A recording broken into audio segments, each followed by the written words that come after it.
Ni kwa sababu tunataka leo kesho iwe bora kuliko.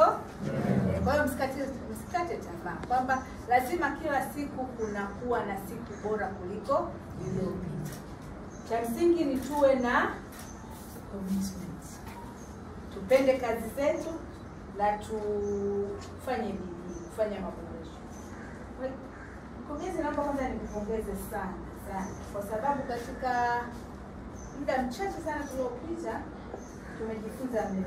Cha kwanza, usimamizi mzuri wa fedha.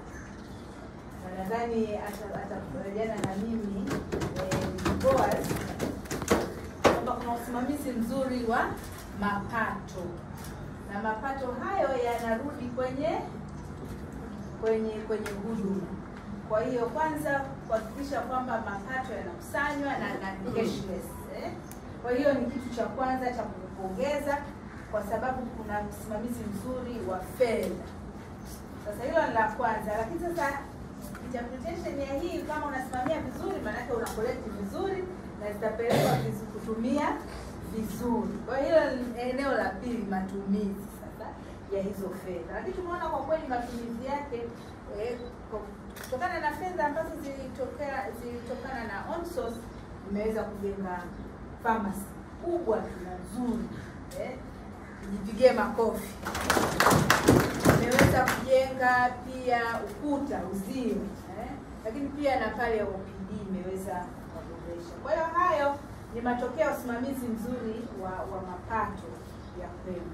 Lakini pia nadhani sisi tuliopita pharmacy, kuna wengine wamepita pharmacy, naongelea community pharmacy, lakini pia na store ya dawa. Kwa kweli ni mfano wa kuigwa wa pharmacy.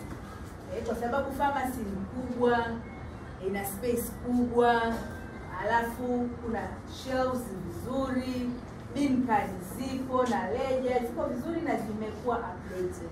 Kwa hilo ni jambo la kuwapongeza. Lakini ukienda upande wa pili wa store pia ina pallets vizuri, ina mashelf vizuri na labeling iko vizuri. Kwa hiyo mfamasia, kwa kweli mfamasia wa wilaya wa halmashauri nikupongeze sana, amesimamia vizuri.